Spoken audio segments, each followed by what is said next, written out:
Now you're probably wondering why a boy in a Five Nights at Freddy's mask is making a video that is not Five Nights at Freddy's related. And to that I say, hello! Hi! Now I fully understand if you need some time to think about your life decisions and life choices right now. I mean, for all you know, you're watching a furry in the making. So I completely understand if you need some time to think.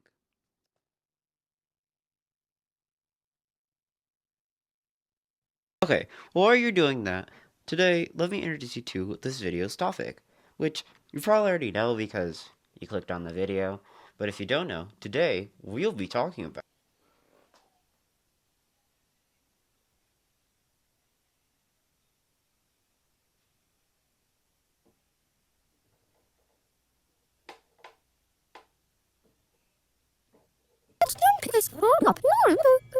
Today we'll be talking about my most favorite show ever, the Puppycat, specifically the pilot. Now this video is part of a longer series that I would hopefully love to start, called a year-long review. But what is a year-long review? Well, I'm so glad you asked. A year-long review is me talking about movies, shows, games, and overall things that I have a very strong opinion about that came out years ago that I either love or hate, but I had no YouTube channel. But now I do. So now, strangers on the internet can hear my opinions whether they like it or not. Isn't that fun? But enough chit-chat. Let's dive on into what Being Puppycat is. Well, Being Puppycat follows the titular bee and her roommate Puppycat as they go on different temp jobs across space to earn money. Now, that's specifically the bare bones basic. Of course, a lot more happens in the webisodes and the Netflix show, but I'll be solely talking about the pilot today. Now, before I start this video, I want to list 3 main things. Number 1, this video, like I said, is solely about the pilot. I hope to make videos in the future talking about the webisodes and the Netflix show, because I love those a lot, but I think it just for my first video ever on YouTube, the pilot just, it just works. Second, riding up the coattails of that first thing, yes, this is my first video, so things are jank. The mask muffleness, again, I understand. It can be a little distracting. Work with me here. I'm hoping to get these things figured out the more as I do this, hopefully, so bear with me. And third, with that being said, this video, like I said, is only talking about the pilot. I will be essentially spoiling what happens in the pilot. I will not be spoiling what happens in the webisodes or the Netflix show, just because this video is not centered on those. So, this is your spoiler warning. If you want my honest opinion right up front, it's great, it's amazing, it's comfortable. If you want something quick to watch to make you happy, I recommend it. But if you don't want to be spoiled about the pilot, I highly recommend watching it first and then coming back to this video. Please? Now, those 3 things out the way, time to introduce another 3 things. These 3 parts will be going over the plot, the characters, and my general thoughts. Again, but with spoilers and non-spoilers. So, I will of course put timestamps if you want to watch a specific one. You know, all power to you, do you. I won't hate you if you do that. Do what you want. But now on to our first part of the pilot, the plot. We follow B, a woman in her late 20s, maybe early 30s, who has recently been fired from her job. She wishes that she could take care of something. Okay, little editor's note here that I realize. B never says that in the pilot. She actually says it in the Netflix show, which is a my bad on my part. I guess I wish I had a cat. It'd be nice to take care of something. Change, you stupid white. Yeah, that's a mess up on my part. I should have realized. But like I said, I've seen the pilot, the Netflix version, and the episodes so many times, I mix them up at this point. But back to our fuck. And wouldn't you know, out from the sky drops a Cat? Maybe a dog? Huh. So she takes in this weird dog creature cat thing, and after annihilating her guts in a very gnarly fashion, of my mansion? Yeah.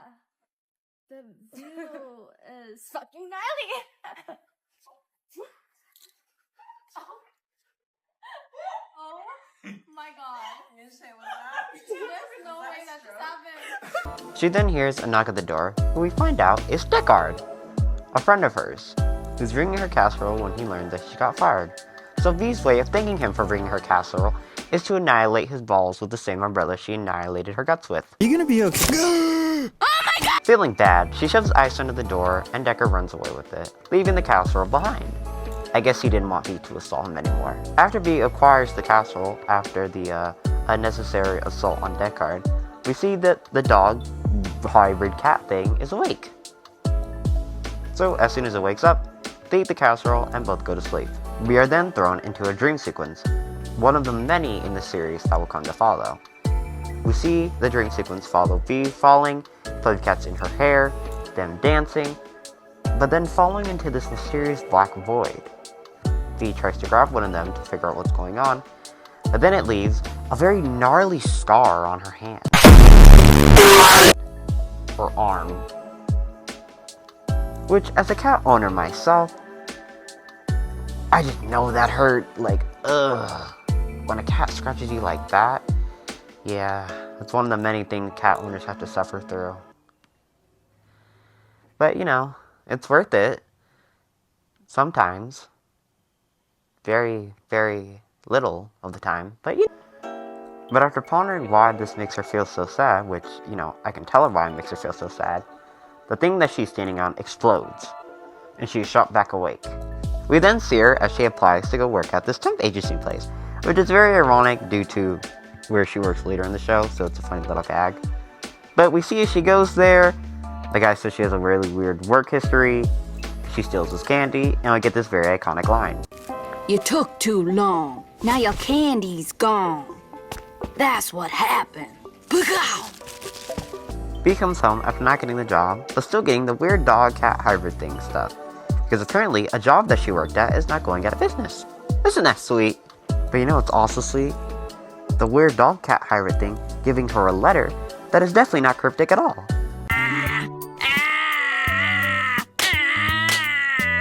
Stop! No hitting. There better not be anything scary cryptic written in here. I will scream so loud and then totally lose my marbles. But after B opens the definitely not cryptic letter and finds out what this weird cat dog's name is, Dear puppycat, is that you? they are then sent on their first temp job. Well, not before meeting Tempbot, of course. It was technically just a vague TV, who almost incinerates B, but Puppycat intervenes and saves her life. Which is also where we find out Puppycat talks a little bit. Oh.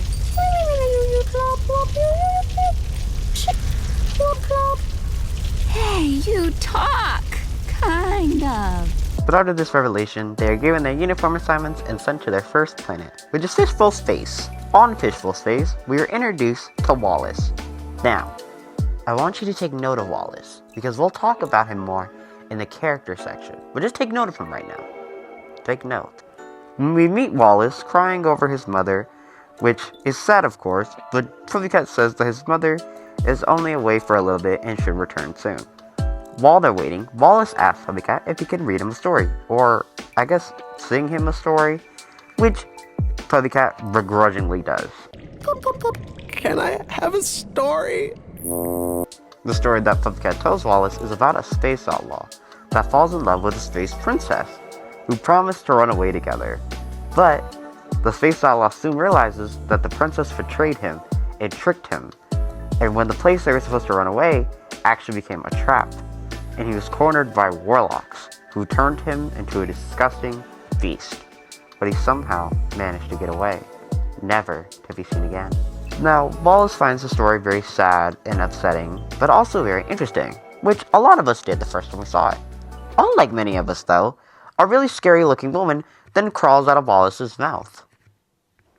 Our duo, traumatized with what they just saw, just like me and many others, this being, though, supposedly knows who Puppycat is, which is very interesting, again. But in knowing who Puppycat is, I guess they feel very comfortable in that knowledge because they just tongue them. Or they grab Puppycat with their tongue. But that's a much better way of saying it. Puppycat, very disgusted by this, I would be too, asks Bee for her assistance, which Bee, of course, obliges because that is her friend. So she summons her mighty trusty sword and uses her teeth instead. Because teeth are more effective, we all know this. Was that the bite? Take this strap. And like I said, teeth are very effective, because only using her chomper, she's able to cut off the tongue of this thing. But it's not enough to kill it. So, Puppycat asks her to cock his tail, which is very concerning at first, but realizes it releases a laser from his mouth. Do we ask questions about this? No, we don't. And the thing is struck dead. Gone. Forever. After this, after their successful murder, they return home, and by surprise, actually get paid. Well, Puppycat gets paid, but shares his half of the money with Bee. Again, isn't that just so sweet? Bee decides she's gonna buy Deckard a casserole because she feels bad for what she did to him, but Puppycat doesn't say what he's gonna do about his money. I guess he just wants to be very secretive. But before Bee leaves to go get Deckard his apology casserole, she tells Puppycat though that she liked his story, and how she would even be willing to help him find an ending. And in that moment, in the reflection, we learn and we see that Puppycat is actually the space outlaw. I didn't see this coming. Did you see this coming? Because I thought, I don't know, the pilot ends. Now on to part 2, characters. Starting off with our main character, Bee. Like I said, Bee is obviously meant to be in her late 20s, maybe early 30s, and a kind of down on her luck girl. But like every main character, something happens that gives her life new meaning and purpose. Personally, as a main character, I love Bee. There's just something about her that just feels so heartwarming and just real. I'm a good sucker for a female protagonist, done right. Now, Bee does get more expanded later on in the webisodes and in the Netflix show, but again, since we are not talking about those things, I won't steal those views from those sources. We're only talking about the pilot again. But Pilot Bee is still one of my favorites. She's funny, she's hilarious, and I overall really just think that Bee is a very fun character. There's some missteps, but overall has a good heart. Onto our second character, Puppycat. Puppycat is our little serious, little grumbling guy who thinks he's way more tough than he looks. And don't get me wrong, I love Puppycat. He's just so cute, which I think in reality he would hate me saying that, but it's true. Of course, with him being the space outlaw, there's a lot more lore behind that, which again is expanded in the Netflix and in the webisodes. But again, we're not talking about that. Only pilot. And Puppycat in the pilot is this silly little goofy little guy who tries to act serious when it's hard to take him serious, but we all still love him. That's just how it goes around here. On to our third character, Deckard. Now, Deckard's a character who doesn't really play a very big part in the pilot, but plays a much bigger role in the webisodes and a slightly medium role in the Netflix show. Of course, in the pilot, it's obviously heavily hinted that him and Bee have a crush on each other, besides Bee's misgivings to him that she doesn't act on, of course. But in the webisodes, they definitely lean into that crush in a lot more romantic setting. The Netflix show, if you know, you know. But Deckard in the pilot pretty much isn't as expanded as he is. So there's not a lot to really gain from him here, besides that he's a good friend of Bee's, that he cares about her, and that he is a cook because he made her the casserole. So in that regard, Deckard is a really great character. Our fourth character, Wallace. Yes, we're talking about Wallace, who may not appear after this instance in the pilot, but I still want to talk about him because he's a very interesting character to me. You see, in the pilot, we learn that he misses his mother's away, and all that stuff, yada yada yada yada. But we learn that this woman is possessing him. Now, you may be saying, well, duh, this woman's possessing him. But after they kill it, Wallace goes back to normal. Which, you would be so correct if we actually saw Wallace's body. You see, if you really look at the scene in a very, pay close attention, you would see that Wallace's body disintegrates with the woman. Now, you may also be saying, that's a little crazy, you sound like you've seen this scene so many times. And to that I say, yes I have. Are you surprised? I'm making a video about this show. Of course, I watch every scene, minuscule by minuscule. I notice little tiny details that might not even care about. I'm literally stumbling on my words. This is how much this matters to me. Back into that Wallace thought. So, on the other hand, you may be saying, okay, well, this witch woman lady was playing Wallace. Wallace was a character. Wallace never existed. And, I would believe you. I would full-heartedly believe that Wallace was just fabricated the whole entire time. But then that point doesn't make sense, for two reasons. One, Puppycat acknowledging that he's met Wallace before, and also Wallace's mother. Again, that's why he knows Wallace is crying, because of his mother, which he would only know if he's taken this temp job before. But the second thing is, if you didn't know, there's actually being Puppycat comics, which of course I know because I'm a deranged person, and I read them. And in one of the comics, we actually meet Wallace's mother. Hey, hi, editing me here. So, I was about to go on a whole rant about how in the comic they met Wallace's mother and how she was confused where her son was and how Bee and Puppycat had no clue. So they were going to go on a search to find him. Well, I should have realized that's wrong because I own said comic and I just so happened to look back at it. Turns out they acknowledged that Wallace turned to dust right before their eyes. And also, they do try to investigate what happened to him. And they find out that he turned to specks of stardust or whatever. So, let's just ignore that whole segment that was about to happen. But yeah, I just wanted to get the thought off my chest. If you know more, please comment it down below. I would... Again, this is the type of stuff that keeps me up at night, and I'm being dead serious. But besides that, we can now roll into our final and third section, which is number 3, my final thoughts. Now, what are my spoiler and non-spoiler thoughts? Well, if you really want to know, I love the show. I think that should be obvious. I love the pilot. I love the pilot a lot. It's just so easy to watch. It's just comfortable. It's just fun. It just feels so cozy. It has the vibe of watching like Adventure Time or Steven Universe or just like a show on Cartoon Network back in the day, which makes sense because the pilot did come out like 10 so years ago. So, makes a lot of sense. Plus, the person who made the pilot, Natasha Allegri, did work on Adventure Time. She's actually the reason why we have Fiona Cake, so we thank her a lot for that.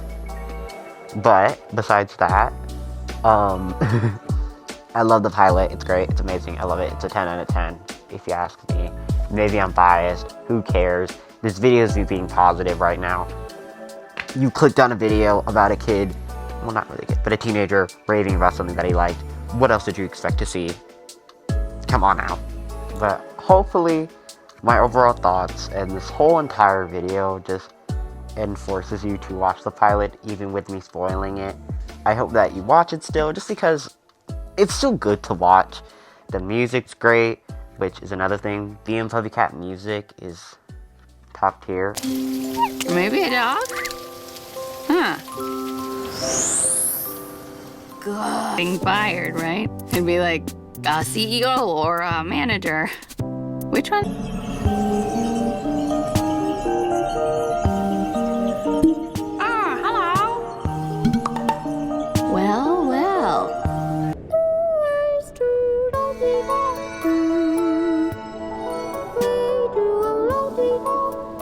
I don't care what anybody says about it.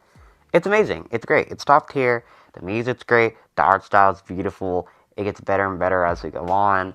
I mean, this art style's still really great, but it just is really great overall. The characters are great. Their voices are great. The story is great. It's just as great to me. And again, like I said, maybe I'm biased, but we're all a little biased when it comes to our favorite things. I think that's just a fact of life. But hopefully this video, like I said, you will watch this show, give it a try. Hopefully I make new fans of being Puppycat. That's what I plan. That's what I want to do with this video. If I made you a hater of being Puppycat, sorry. But with all three thoughts cleared, this video now comes to an end. And with that being said, if you made it this far into the video, thank you. You know, I know this is my first video. I know it's jank. I know it's not perfect. I know it's not the YouTube standard or whatever. But I just wanted to have fun. I wanted to make a video about something that I really liked, something I'm really passionate about. And if you stayed this far, thank you.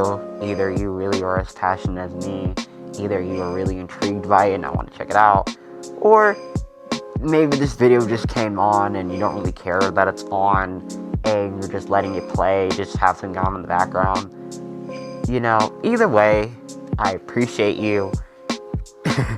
You know, I know this is jarring, but hopefully it gets better. Or maybe you like it being jarring. Maybe I'll make things more jarring. Who knows? You never know what the next video might be. I might talk about Five Nights at Freddy's.